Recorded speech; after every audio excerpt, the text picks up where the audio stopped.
Hello friends, welcome to the channel quick book learner. I am Sakshi और जो हम पढ़ रहे हैं वो भारतीय इतिहास की घटना चक्र पढ़ रहे हैं, जिसमें हम मॉडर्न हिस्ट्री को डील कर रहे हैं, आधुनिक भारत के इतिहास को पढ़ रहे हैं, जिसमें आज हमारा जो टॉपिक है वो ईस्ट इंडिया कंपनी और बंगाल के नवाब के बारे में है। तो जैसा हम करते हैं, हम सबसे पहले नोट्स को पढ़ेंगे, उसके बाद क्वेश्चंस पढ़ेंगे। लेकिन फ्रेंड्स, एक रिक्वेस्ट है कि अगर आपको ये सेशन अच्छा लग रहा हो तो प्लीज़ लाइक करें, और अगर आपने चैनल को सब्सक्राइब नहीं किया है तो प्लीज़ सब्सक्राइब भी करें। तो अब बिना टाइम वेस्ट किए हम शुरुआत करते हैं। हम देखते हैं नोट्स के बारे में। सबसे पहले नोट्स में क्या क्या चीज़ें दी गई हैं। तो मुगल सम्राट द्वारा स्वतंत्र रूप से नियुक्त बंगाल का अंतिम गवर्नर मुर्शिद कुली खां था। तो मुगल सम्राट द्वारा जो स्वतंत्र रूप से नियुक्त बंगाल का जो अंतिम गवर्नर था वो कौन था? मुर्शिद कुली खां था। इसने अपनी राजधानी ढाका से मकसूदाबाद बनाया और नगर का नाम मुर्शिदाबाद रख दिया। तो अगर हम बात कर रहे हैं कि बंगाल का स्वतंत्र जो अंतिम गवर्नर था वो कौन था? मुर्शिद कुली खां था, जो कि किसके द्वारा नियुक्त किया गया था? मुगल सम्राट द्वारा। मुर्शिद कुली खां ने इस अपनी राजधानी जो है वो बंगाल की राजधानी जो है वो ढाका से कहाँ पर बना दी? मकसूदाबाद बनाया, और नगर का नाम क्या कर दिया? मुर्शिदाबाद। मकसूदाबाद का ही नाम बदल कर क्या कर दिया? मुर्शिदाबाद रखा गया। इसने भूमि बंदोबस्त में इजारा व्यवस्था आरंभ की। तो इजारा व्यवस्था किसने बंगाल में इसने भूमि बंदोबस्त में कौन सी व्यवस्था शुरुआत की? तो इजारी व्यवस्था को आरंभ किया। अलीवर्दी खान ने यूरोपियों की तुलना मधुमक्खियों से की तथा कहा कि यदि उन्हें न छेड़ा जाए तो वे शहद देंगी, और यदि उन्हें छेड़ा जाए तो वो काट काट कर मार डालेंगी। तो ये कथन जो है वो किसका था? तो ये अलीवर्दी खां का कथन था। अलीवर्दी खां ने यूरोपियों की तुलना मधुमक्खियों से की तथा कहा कि यदि उन्हें ना छेड़ा जाए तो वे शहद देंगी, और यदि छेड़ा जाए तो वे काट काट कर मार डालेंगी। इसकी मृत्यु के पश्चात उसका दौहित्र सिराजुद्दौला उत्तराधिकारी बना। तो हमने देखा पहले कौन बना, यहाँ पे अगर हम देखते हैं तो मुर्शिद कुली खां। मुर्शिद कुली खां के बाद अगर हम बात कर रहे हैं तो कौन बनता है? अलीवर्दी खां बनता है। अलीवर्दी खां के बाद अगर हम अब बात कर रहे हैं तो अलीवर्दी खां के बाद जो बनता है वो उसका दौहित्र सिराजुद्दौला जो है वो बंगाल का क्या बनता है? नवाब बनता है। इसके बाद ब्लैक होल की कथित घटना 20 जून 1756 को सिराजुद्दौला के समय ही हुई थी। तो अगर हम बात कर रहे हैं ब्लैक होल की घटना के बारे में, जो कि कब हुई थी? 20 जून 1756 को हुई थी। वो किसके समय में हुई थी? सिराजुद्दौला के समय में हुई थी। जेड हॉलवेल, जो शेष जीवित रहने वालों में से एक था, के अनुसार 18 फीट लंबे तथा 14 फीट 10 इंच चौड़े कक्ष में 146 अंग्रेज बंदी बंद कर दिए गए, और अगले दिन उनमें से केवल 23 व्यक्ति ही बच पाए। यह घटना ब्लैक होल के नाम से प्रसिद्ध है। तो यही जो मतलब क्या किया गया था? सिराजुद्दौला के द्वारा क्या किया गया था? कुछ अंग्रेजों को क्या कर दिया गया था? एक कमरे में बंद कर दिया गया था, और जिससे क्या होता है? उन सबकी मृत्यु हो जाती है और केवल 23 लोग ही क्या होते हैं? बच पाते हैं। और इसी घटना को क्या किस नाम से जाना जाता है? ब्लैक होल के नाम से जाना जाता है। समकालीन मुस्लिम इतिहासकार गुलाम हुसैन ने अपनी पुस्तक सियार उल मुतखैरिन में इसका कोई उल्लेख नहीं किया है। तो अगर हम बात कर रहे हैं समकालीन मुस्लिम इतिहासकार के बारे में, गुलाम हुसैन ने अपनी पुस्तक सियार उल मुतखैरिन में इसका कोई उल्लेख नहीं किया है। भारतवर्ष में ब्रिटिश साम्राज्य का संस्थापक लॉर्ड रॉबर्ट क्लाइव को माना जाता है। तो अगर हम बात करें कि भारतवर्ष में ब्रिटिश साम्राज्य का संस्थापक किसे माना जाता है, तो लॉर्ड रॉबर्ट क्लाइव को माना जाता है, जिसने प्लासी के युद्ध में बंगाल के नवाब सिराजुद्दौला को पराजित कर पहली बार भारत में ब्रिटिश प्रभुत्व की क्या की थी? नींव डाली थी। तो अगर हम बात कर रहे हैं प्लासी के युद्ध, जो कि कब हुआ था? 23 जून 1757 में बंगाल के नवाब सिराजुद्दौला को पराजित किया किसने? रॉबर्ट क्लाइव ने। और भारत में ब्रिटिश प्रभुत्व की क्या करी थी? नींव रखी थी। तो भारत में ब्रिटिश प्रभुत्व की नींव किसने रखी है? तो ये किसने रखी थी? लॉर्ड रॉबर्ट क्लाइव ने। इसके बाद हम बात करते हैं प्लासी, वर्तमान नाम जो है वो पलासी है। तो प्लासी का युद्ध मैदान पश्चिम बंगाल राज्य के नदिया जिले में भागीरथी नदी के किनारे स्थित है। क्लाइव भारत में बंगाल के गवर्नर के पद पर 1757 से 1760 ईस्वी तक था तथा 1765 से 1767 ईस्वी तक रहा। तो अगर हम बात कर रहे हैं किसके बारे में? क्लाइव के बारे में, तो क्लाइव जो था वो भारत में बंगाल के गवर्नर के पद पर 1757 से 60 तक, फिर उसके बाद 1765 से 1767 ईस्वी तक रहा।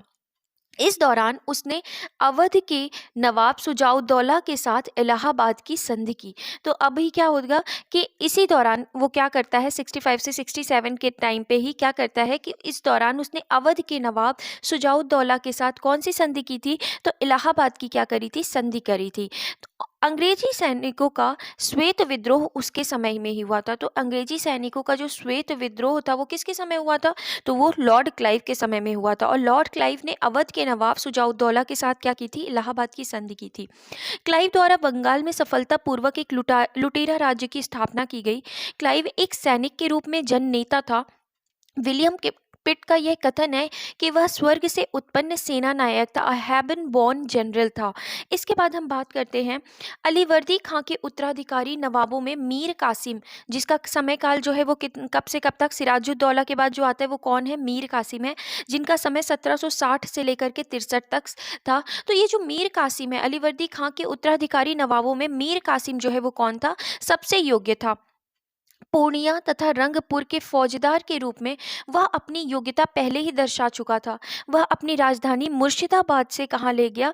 वह अपनी राजधानी मुर्शिदाबाद से मुंगेर ले गया। संभवतः वह मुर्शिदाबाद के षड्यंत्र में वातावरण तथा कलकत्ता से दूर रहना चाहता था, ताकि अंग्रेजों का हस्तक्षेप अधिक न हो। मीर कासिम ने सेना का गठन यूरोपीय पद्धति पर करने का निश्चय किया। तो मीर कासिम ने क्या किया था कि जो सेना का गठन है वो कौन सी यूरोपीय पद्धति पर करने का क्या किया? निश्चय किया। इसके द्वारा मुंगेर में तोपों तथा तोड़ेदार बंदूकें, जिसे मैचलॉक गन भी कहते हैं, बनाने की व्यवस्था की गई। इसके अतिरिक्त मीर कासिम राज्य की आर्थिक स्थिति को भी सुधारने के लिए प्रयत्नशील रहा। जिन अधिकारियों ने गबन किया था उन पर बड़े बड़े जुर्माने लगाए गए, कुछ नए कर भी उसने लगाए। ये सब हम बातें किसके बारे में कर रहे हैं? हम मीर कासिम के बारे में बात कर रहे हैं, क्योंकि अभी हम जो सिराजुद्दौला और इसके पहले भी हमने देखा है, उन शासकों में जो और थोड़ा सा सुदृढ़ शासक लगा वो कौन था? वो जो थे वो मीर कासिम ही थे। इसके बाद हम बात करें, जैसे प्लासी का युद्ध तो हो गया, अब हम बात कर रहे हैं 22 अक्टूबर 1764 को अंग्रेजों ने मीर कासिम, अवध के नवाब शुजाउद्दौला और दिल्ली के मुगल सम्राट शाह आलम द्वितीय की सम्मिलित सेना को बक्सर के युद्ध में परास्त किया। इस युद्ध में अंग्रेजों की कमान मेजर हेक्टर मुनरो के हाथ में थी। तो ध्यान रखना है हमें कि अगर कभी क्वेश्चन आए कि ये बक्सर के युद्ध में जो कमान थी, अंग्रेजों की कमान थी, वो किसके हाथों में थी? मेजर हेक्टर मुनरो के हाथ में थी। लेकिन उस समय बंगाल का गवर्नर कौन था? तो उस समय बंगाल का जो गवर्नर था वो कौन था? वेरेलिस्ट थे। तो हमें इन चीज़ों को थोड़ा सा ध्यान रखना है कि 22 अक्टूबर को अगर हम बात करते हैं तो सेना की कमान किसके हाथों में थी? मेजर हेक्टर मुनरो की, अगर बक्सर के युद्ध की बात करते हैं। लेकिन बंगाल का जो गवर्नर था वो कौन था? लॉर्ड वेरेलिस्ट था। अब बात करें इस युद्ध के समय वेंसिटाट बंगाल का गवर्नर था। इस युद्ध के परिणाम ने प्लासी के निर्णयों पर मुहर लगा दी। भारत में अब अंग्रेजों को चुनौती देने वाला कोई दूसरा नहीं था। इलाहाबाद तक का प्रदेश अंग्रेजों के अधिकार में आ गया तथा दिल्ली विजय का मार्ग खुल गया। बक्सर का युद्ध भारतीय इतिहास में निर्णायक सिद्ध हुआ। बक्सर के युद्ध के समय बंगाल का नवाब मीर जाफर तथा दिल्ली का शासक शाह आलम द्वितीय था। इलाहाबाद की दूसरी संधि जो होती है, तो इलाहाबाद की पहली संधि तो हमने देखी थी कि हो गई, फिर इसके बाद इलाहाबाद की जो दूसरी संधि है वो कब होती है? 1765 के अनुसार 16 अगस्त। जो पहली संधि है वो कब हुई? ये जो पहली संधि जो थी तो ये लॉर्ड क्लाइव के समय पे हुई थी। तो इलाहाबाद की दूसरी संधि 16 अगस्त 1765 के अनुसार शाह आलम को अंग्रेजी संरक्षण में ले लिया गया तथा उसे इलाहाबाद में रखा गया। तो शाह आलम को क्या किया गया? शाह आलम को अंग्रेजी संरक्षण में ले लिया गया और उसे इलाहाबाद में रखा गया। इलाहाबाद तथा कड़ा के जो क्षेत्र नवाब ने छोड़ दिए थे वो किसको मिल गए? शाह आलम को। 12 अगस्त 1765 की संधि के अनुसार मुगल बादशाह शाह आलम द्वितीय ने कंपनी को बंगाल, बिहार तथा ओडिशा की दीवानी स्थायी रूप से दे दी। इस समय Robert Clive east India company का बंगाल का क्या हुआ करता था? गवर्नर हुआ करता था। तो दो संधियां होती हैं। एक इलाहाबाद की जो पहली संधि हुई थी वो कब हुई? 12 अगस्त 1765 और दूसरी संधि कब हुई? 16 अगस्त 1765। 12 अगस्त 1665 में क्या हुआ? पहली संधि के तहत क्या किया गया कि कंपनी को बंगाल, बिहार तथा ओडिशा की दीवानी मिल गई। और दूसरी संधि में क्या हुआ कि शाह आलम को क्या किया गया? अंग्रेजी संरक्षण में रखा गया और उसे इलाहाबाद में रखा गया। और इलाहाबाद का जो कड़ा का क्षेत्र था वो नवाब ने छोड़ दिए थे, वो शाह आलम को मिल गए। तो इस तरीके से इस समय रॉबर्ट क्लाइव जो था, ये जब संधि हो रही थी तो इस समय रॉबर्ट क्लाइव जो था वो क्या था? बंगाल का गवर्नर था। इसके बाद इसी समय बंगाल में द्वैध शासन की शुरुआत होती है। तो इसी समय क्या होता है, बंगाल में द्वैध शासन की शुरुआत होती है। कंपनी ने दीवानी कार्य के लिए 2 उप दीवान बंगाल के लिए, अब देखिए द्वैध शासन की शुरुआत हो रही है, कंपनी ने दीवानी कार्य के लिए 2 उप दीवान चुने। बंगाल के लिए मोहम्मद रजा खां और बिहार के लिए राजा सिताब रॉय की क्या करी, नियुक्ति की। शाह आलम द्वितीय का संपूर्ण जीवन आपदाओं से ग्रस्त रहा तथा उसे अंधा कर दिया गया। शाह आलम द्वितीय के समय में 1803 ईस्वी में दिल्ली पर अंग्रेजों का अधिकार हो गया।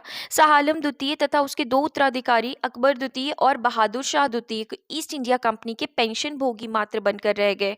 इसके बाद अगर हम बात करें तो 1765 ईस्वी में अंग्रेजों द्वारा सिलहट की दीवानी प्राप्त की गई तथा बर्मा युद्ध के बाद स्कॉट द्वारा सिलहट को जैंतिया तथा गारो पहाड़ी क्षेत्रों से जोड़ने के लिए सड़कों का निर्माण किया जाने लगा, जिसके विरोध स्वरूप इन पहाड़ियों पर रहने वाली खासी जनजाति के लोगों ने अपने नेता तीरथ सिंह के नेतृत्व में विद्रोह कर दिया। के.एम. मन्निकर ने कहा है कि 1765 से 1772 ईस्वी तक कंपनी ने बंगाल में डाकुओं का राज्य स्थापित कर दिया था। इतनी लूटपाट बंगाल में मचाई थी। तो इस तरीके से हमने ईस्ट इंडिया कंपनी और बंगाल के बारे में पढ़ा। अब उनसे संबंधित जो भी प्रश्न होंगे हम उनको क्या करेंगे, पढ़ेंगे। अब देखते हैं पहला प्रश्न क्या है कि निम्नलिखित में से कौन एक मुगल सम्राट द्वारा नियुक्त बंगाल का अंतिम गवर्नर था। तो कौन था, मुर्शिद कुली खां था, हमने पढ़ा है। अगर हम एक्सप्लेनेशन देखें तो मुगल सम्राट फर्रुखसियार द्वारा 1717 ईस्वी में मुर्शिद कुली खां को बंगाल का गवर्नर नियुक्त किया गया। मुर्शिद कुली खां की मृत्यु के पश्चात उसका दामाद सुजाउद्दीन बंगाल का सूबेदार बना, जिसे तत्कालीन मुगल सम्राट मोहम्मद शाह रंगीला द्वारा मान्यता प्रदान की गई। अतः मुगल सम्राट द्वारा नियुक्त बंगाल का अंतिम गवर्नर कौन था, मुर्शिद कुली खां था। इसके बाद अगर हम बात कर रहे हैं किसना, नेक्स्ट क्वेश्चन की, तो नेक्स्ट क्वेश्चन मुगल बादशाह द्वारा नियुक्त बंगाल का अंतिम सूबेदार था। तो मुगल बादशाह द्वारा, सेम रिपीटेड क्वेश्चन है कि मुगल बादशाह द्वारा नियुक्त बंगाल का अंतिम गवर्नर अंतिम नवाब कौन था या अंतिम सूबेदार कौन था, तो वो कौन था, मुर्शिद कुली खां था। इसके बाद हम अगला क्वेश्चन करते हैं कि निम्नलिखित में से कौन सा युद्ध जिसने भारत में ब्रिटिश प्रभुत्व को प्रारंभ किया। तो अगर हम बात करते हैं कि ब्रिटिश प्रभुत्व को प्रारंभ किसने किया था, प्लासी के युद्ध ने। और उसमें मतलब बिल्कुल अगर हम बोले कि सील किसने लगा दी थी कि भाई अब यही है, तो ये बक्सर की लड़ाई ने। तो जो ब्रिटिश में भारत में ब्रिटिश प्रभुत्व को प्रारंभ किस युद्ध के द्वारा किया गया, प्लासी के युद्ध के द्वारा। अगर हम यहाँ एक्सप्लेनेशन देखें तो भारत में ब्रिटिश प्रभुत्व का प्रारंभ प्लासी के युद्ध से हुआ। प्लासी के युद्ध में रॉबर्ट क्लाइव के नेतृत्व में अंग्रेजों ने बंगाल के नवाब सिराजुद्दौला को पराजित किया। नवाब की सेना 3 राजद्रोहियों मीर जाफर, यार लतीफ और राय दुर्लभ के सेना नायक तत्व थे। नवाब की एक अग्रगामी टुकड़ी के नेता मीर मदन तथा मोहन लाल थे। सहसा एक गोली से रणभूमि में ही मीर मदन मारा गया। नवाब सिराजुद्दौला द्वारा अपने प्रमुख अधिकारियों से मंत्रणा के दौरान मीर जाफर ने उसे पीछे हटने को कहा तथा यह भी कहा कि नवाब को सेना का नेतृत्व सेनाध्यक्षों के हाथों में छोड़ युद्ध क्षेत्र से चले जाना चाहिए। सिराजुद्दौला वापस मुर्शिदाबाद लौट गया, यही उसकी हार का कारण बना। प्लासी के युद्ध ने अंग्रेजों को तत्कालिक सैनिक एवं वाणिज्यिक लाभ प्रदान किए। इसके बाद इसने कृषि उत्पादन और दस्तकारियों के क्षेत्र में अग्रणी 3 राज्य बिहार, बंगाल और उड़ीसा में राजनीतिक प्रभुत्व स्थापित करने के लिए पृष्ठभूमि तैयार की। इस युद्ध ने वस्तुतः भारत में ब्रिटिश साम्राज्य की नींव डाली तथा इसे भारत में ब्रिटिश ईस्ट इंडिया कंपनी की पहली निर्णायक सफलता माना जाता है। जबकि सर्वाधिक निर्णायक युद्ध बक्सर का युद्ध, जो कि 1764 ईस्वी में हुआ था, जिसने भारत में वास्तविक रूप से ब्रिटिश प्रभुत्व सत्ता को क्या किया था, स्थापित किया था। नेक्स्ट क्वेश्चन है कि इंग्लैंड की ईस्ट इंडिया कंपनी की भारत में प्रथम निर्णायक सैन्य सफलता मानी जाती है। तो ईस्ट इंडिया कंपनी की भारत में प्रथम निर्णायक सैन्य सफलता जो मानी जाती है वो कौन सी मानी जाती है, प्लासी का युद्ध। इसके बाद नेक्स्ट क्वेश्चन अगर हम देखें, प्लासी का युद्ध लड़ा गया था। तो प्लासी का युद्ध कब लड़ा गया था, तो 1757 में लड़ा गया था। इसके बाद सिराजुद्दौला लॉर्ड क्लाइव द्वारा परास्त हुआ था। कौन से युद्ध में, तो सिराजुद्दौला जो था वो लॉर्ड क्लाइव द्वारा जो परास्त हुआ था वो कौन से युद्ध में परास्त हुआ था, तो ये हम बात करें तो प्लासी के युद्ध में क्या हुआ था, परास्त हुआ था। नेक्स्ट क्वेश्चन है कि भारतवर्ष में ब्रिटिश साम्राज्य का संस्थापक कौन था। तो भारतवर्ष में ब्रिटिश साम्राज्य का जो संस्थापक है वो कौन कहा जाता है, तो लॉर्ड रॉबर्ट क्लाइव कहा जाता है। अगर हम एक्सप्लेनेशन देखें तो भारतवर्ष में ब्रिटिश साम्राज्य का संस्थापक लॉर्ड रॉबर्ट क्लाइव को माना जाता है, जिसने प्लासी का युद्ध प्लासी का युद्ध कब हुआ था? 23 जून 1757 को हुआ था। तो जिसने प्लासी के युद्ध 23 जून 1757 में बंगाल के नवाब सिराजुद्दौला को पराजित कर पहली बार भारत में ब्रिटिश प्रभुत्व की क्या की थी? नींव रखी थी। इसके बाद नेक्स्ट क्वेश्चन है कि निम्नलिखित में से किसे स्वर्ग से उत्पन्न सेना नायक कहा गया? तो विलियम पिट के द्वारा कहा गया था। किसे कहा गया था? रॉबर्ट क्लाइव को कहा गया था। अगर हम यहाँ एक्सप्लेनेशन देखें तो क्लाइव एक सैनिक के रूप में जन नेता था। विलियम पिट का यह कथन है कि वह स्वर्ग से उत्पन्न सेना नायक था। नेक्स्ट क्वेश्चन है कि प्लासी का युद्ध मैदान कहाँ स्थित है? तो प्लासी का युद्ध मैदान कहाँ स्थित है? पश्चिम बंगाल में स्थित है। और एक्सप्लेनेशन देखें तो प्लासी वर्तमान नाम पलाशी है का युद्ध मैदान पश्चिम बंगाल राज्य के नदिया जिले में भागीरथी नदी के किनारे स्थित है। नेक्स्ट क्वेश्चन है कि निम्न में से किसने अपनी राजधानी मुर्शिदाबाद से मुंगेर स्थानांतरित की? तो किसने अपनी राजधानी मुर्शिदाबाद से मुंगेर स्थानांतरित की थी? तो मीर कासिम ने अपनी राजधानी मुर्शिदाबाद से कहाँ स्थानांतरित की थी? मुंगेर की थी। अगर हम एक्सप्लेनेशन देखें तो मीर कासिम अपनी राजधानी मुर्शिदाबाद से मुंगेर ले गया। संभवतः वह मुर्शिदाबाद की षड्यंत्रमय वातावरण तथा कलकत्ता से दूर रहना चाहता था ताकि अंग्रेजों का हस्तक्षेप अधिक ना हो।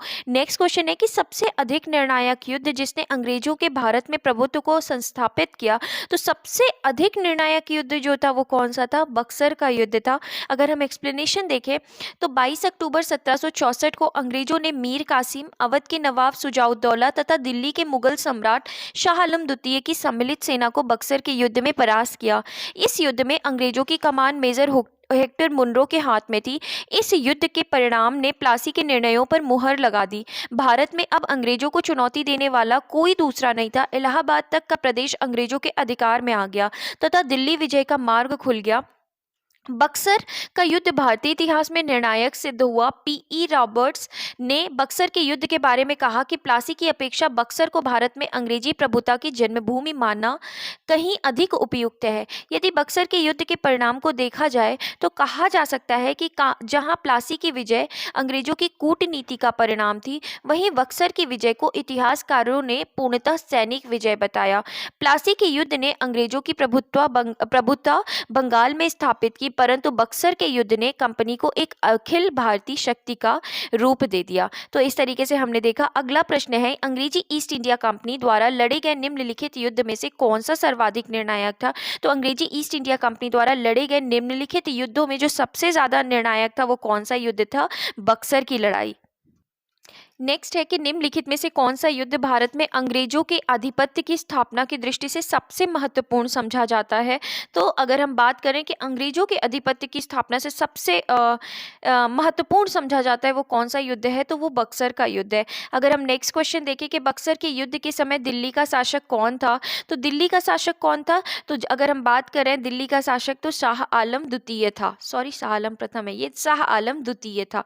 इसके बाद अगर हम बात कर रहे हैं नेक्स्ट क्वेश्चन है कि बक्सर की लड़ाई के समय बंगाल का नवाब कौन था? तो बक्सर की लड़ाई के समय मीर कासिम को हटा करके किसे नवाब बना दिया गया था? तो मीर जाफर को क्या बना दिया गया था? नवाब बना दिया गया था।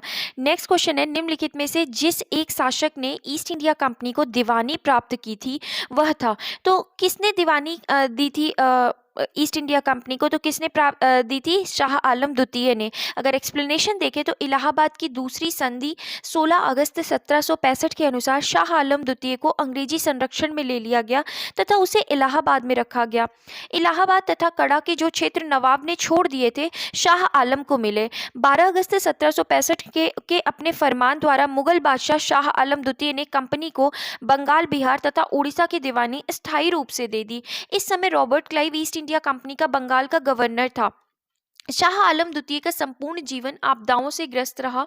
उसे 1788 ईस्वी में अंधा कर दिया गया। शाह आलम द्वितीय के समय में 1803 ईस्वी में दिल्ली पर अंग्रेजों का अधिकार हो गया। शाह आलम द्वितीय तथा उसके दो उत्तराधिकारी अकबर द्वितीय और बहादुर शाह द्वितीय ईस्ट इंडिया कंपनी के पेंशन भोगी मात्र बनकर रहे। नेक्स्ट क्वेश्चन है कि 1765 ईस्वी में ईस्ट इंडिया कंपनी को बंगाल की दीवानी किसने प्रदान की? तो ईस्ट इंडिया कंपनी को बंगाल की दीवानी किसने प्रदान की थी? तो मुगल सम्राट ने प्रदान की थी। इसके बाद नेक्स्ट क्वेश्चन है कि किस गवर्नर के कार्यकाल में ईस्ट इंडिया कंपनी को शहंशाह शाह आलम द्वारा बंगाल, बिहार तथा उड़ीसा के दीवानी अधिकार प्राप्त हुए? तो कौन से गवर्नर के कार्यकाल में इनको ये प्राप्त हुआ था? तो लॉर्ड क्लाइव के कार्यकाल में।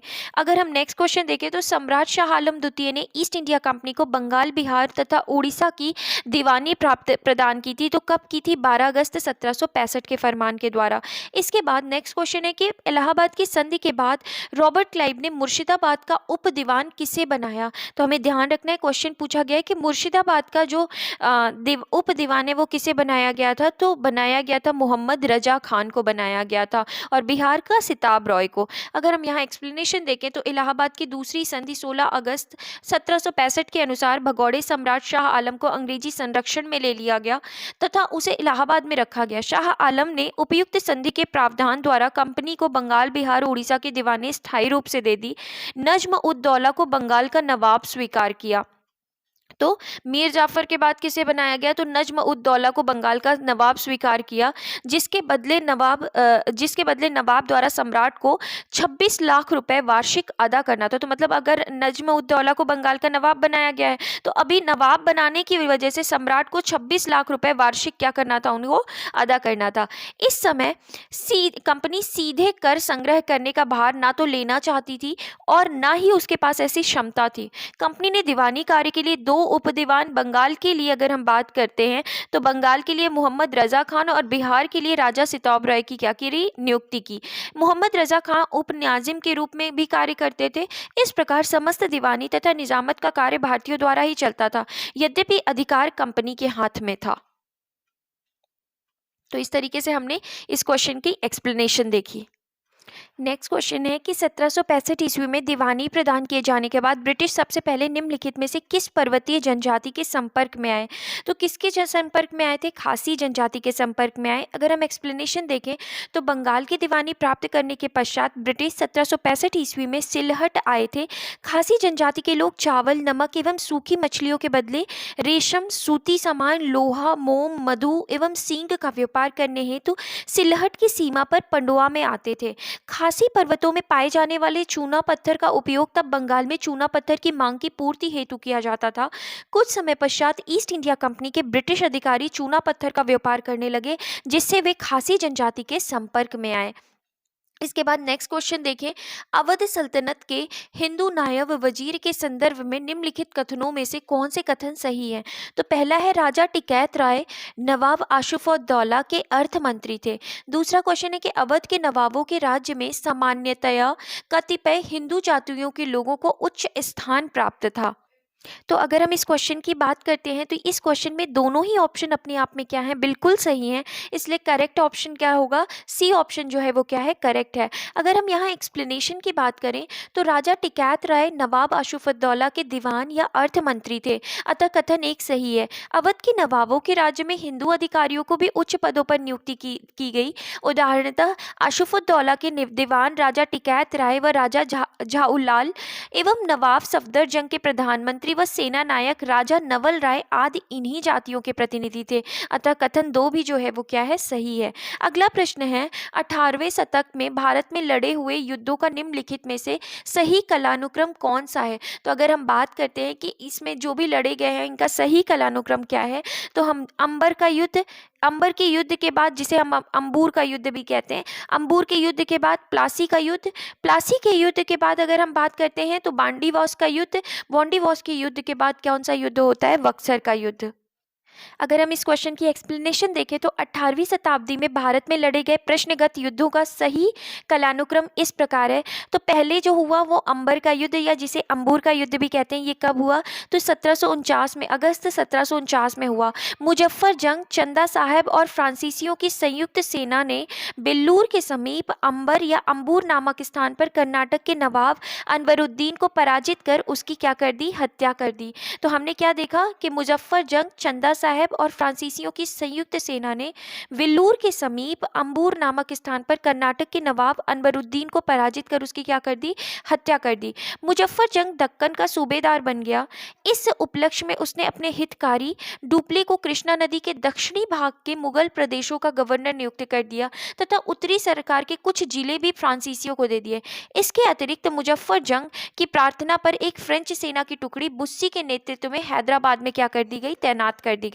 तो इस तरीके से हमने अंबूर का युद्ध देखा। उसके बाद कौन सा युद्ध होता है? प्लासी का युद्ध, जो कि जून 1757 में हुआ। अंग्रेज तथा बंगाल के नवाब सिराजुद्दौला के मध्य होता है। युद्ध के परिणाम स्वरूप अंग्रेजों का पूरा बंगाल पर नियंत्रण हो गया। क्लाइव ने मीर जाफर को बंगाल का नवाब बनाया। नवाब बनाने के बाद मीर जाफर ने अंग्रेजों को उनकी सेवाओं के लिए 24 परगनों की जमींदारी से पुरस्कृत किया और क्लाइव को 2,34,000 पाउंड की निजी भेंट दी। नेक्स्ट, अगर इसके युद्ध के बाद हम बात करते हैं तो वॉन्डिवॉश का युद्ध, जो कि जनवरी 1760 में हुआ। अंग्रेजों तथा फ्रांसीसियों के मध्य युद्ध में फ्रांसीसी पराजित हुए। अंग्रेजी सेना का नेतृत्व सर आयरकूट ने, जबकि फ्रांसीसी सेना का नेतृत्व काउंट डी लाली ने किया था। इसके बाद जो होता है युद्ध, वो कौन सा था? तो बक्सर का युद्ध अक्टूबर 1764 में मीर कासिम, अवध के नवाब सुजाउद्दौला और मुगल सम्राट शाह आलम द्वितीय की संयुक्त सेना तथा अंग्रेजों के मध्य यह युद्ध होता है। युद्ध में अंग्रेज विजयी रहे। इस युद्ध में अंग्रेजी सेना का नेतृत्व हेक्टर मुनरो ने किया था। बक्सर के युद्ध ने प्लासी के निर्णयों पर मुहर लगा दी। इस प्रकार विकल्प बी जो है वो क्या है? सही उत्तर होगा। अगला क्वेश्चन है, उस फ्रांसीसी सेनापति का नाम बताइए जो 1760 के वांडीवास युद्ध में जो था वो पराजित हुआ था। तो कौन पराजित हुआ था? तो काउंट डी लाली जो है वो क्या हुआ था? पराजित हुआ था, फ्रांसीसी सेनापति था। इसके बाद अगला क्वेश्चन है कि वांडीवास का जो युद्ध था वो किसके किसके बीच लड़ा गया था? तो फ्रेंच, और अगर हम बात करते हैं तो ब्रिटिश ने जो क्या किया था, फ्रेंच को इसमें क्या कर दिया था? ब्रिटिश ने फ्रांसीसी कंपनी को इस युद्ध में हराया था। इसके बाद 1760 का प्रसिद्ध वॉन्डीवॉश का युद्ध अंग्रेजों द्वारा किसके खिलाफ लड़ा गया था? तो किसके खिलाफ लड़ा गया था? फ्रांसीसियों के खिलाफ लड़ा गया था। नेक्स्ट क्वेश्चन अगर हम देखें तो निम्नलिखित में से कौन सा युग्म जो है वो सही सुमेलित है? तो बक्सर का युद्ध मीर जाफर विरुद्ध क्लाइव, और दूसरा है, पूछा गया कि कौन सा सही है। तो बक्सर का युद्ध जो है क्या वो मीर जाफर और क्लाइव के बीच लड़ा गया था? बिल्कुल गलत है। कि वॉन्डीवॉस का युद्ध फ्रांसीसी विरुद्ध ईस्ट इंडिया कंपनी, ये बिल्कुल सही है। तो बी ऑप्शन जो है वो क्या है? बिल्कुल करेक्ट है। चिलियावाला का युद्ध लिखा है डलहौजी के विरुद्ध मराठे, गलत है। खुर्दा का युद्ध, तो हम इसे एक्सप्लेनेशन में देखते हैं कि बक्सर का युद्ध 22 अक्टूबर 1764 को अवध के नवाब सुजाउद्दौला, मुगल सम्राट शाह आलम तथा मीर कासिम की संयुक्त सेना और अंग्रेजों के मध्य हुआ था। वॉन्डीवॉस का युद्ध 22 जनवरी 1760 को अंग्रेज तथा फ्रांसीसियों के मध्य हुआ था। इस युद्ध में फ्रांसीसी पराजित हुए। यही पराजय भारत में उनके पतन की शुरुआत थी। चिलियावाला का युद्ध जो था वो कहाँ हुआ था? तो चिलियावाला का युद्ध 13 जनवरी 1849 को लड़ा गया था। इस युद्ध में अंग्रेजी सेना का नेतृत्व लॉर्ड गफ ने किया था और सिख सेना शेर सिंह के नेतृत्व में लड़ी थी। तो चिलियावाला का युद्ध जो है वो सिख और अंग्रेजों के बीच लड़ा गया था। यह युद्ध अनिर्णीत समाप्त हुआ। इस युद्ध के समय भारत का गवर्नर जनरल जो था वो कौन था? लॉर्ड डलहौजी था। खुर्दा का युद्ध 1795 ईस्वी में निजाम के विरुद्ध मराठों द्वारा लड़ा गया, जिसमें निजाम की हार हुई। अतः स्पष्ट है कि बी युग में ही जो है वो क्या है? सही सुमेलित है। अगला क्वेश्चन है कि निम्न में से किसने भारत में अंग्रेजों का सर्वाधिक विरोध किया? तो किसने किया था? मराठा ने। अगर हम एक्सप्लेनेशन देखें तो भारत में अंग्रेजों का सर्वाधिक विरोध मराठाओं द्वारा किया गया। 3 आंग्ल मराठा युद्धों के बाद ही मराठा शक्ति को दबाया जा सका। मुगल साम्राज्य के खंडहरों पर मराठों ने अपने साम्राज्य की आधारशिला रखी। उन्हीं परिस्थितियों में अंग्रेजों ने भी लाभ उठाया। प्रथम आंग्ल मराठा युद्ध में अंग्रेजों को मुंह की खानी पड़ी। सालबाई की संधि से प्रथम युद्ध जो था, प्रथम आंग्ल मराठा युद्ध जो था वो सालबाई की संधि से प्रथम युद्ध बंद हुआ। बेलेजली ने 1802 ईस्वी में अपने सहायक संधि के जाल में पेशवा को बांध लिया। 1818 ईस्वी में लॉर्ड हेस्टिंग्स ने मराठों की रही सही शक्ति को समाप्त कर ब्रिटिश सर्वोच्चता की क्या करी? स्थापना करी। तो इस तरीके से फ्रेंड्स ये टॉपिक ख़त्म होता है। आई होप आपको ये टॉपिक अच्छा लगा हो, आपको ये सेशन समझ में आया होगा। अगर आपको अच्छा लगा हो तो प्लीज़ लाइक करें, शेयर करें और सब्सक्राइब करें। Thank you.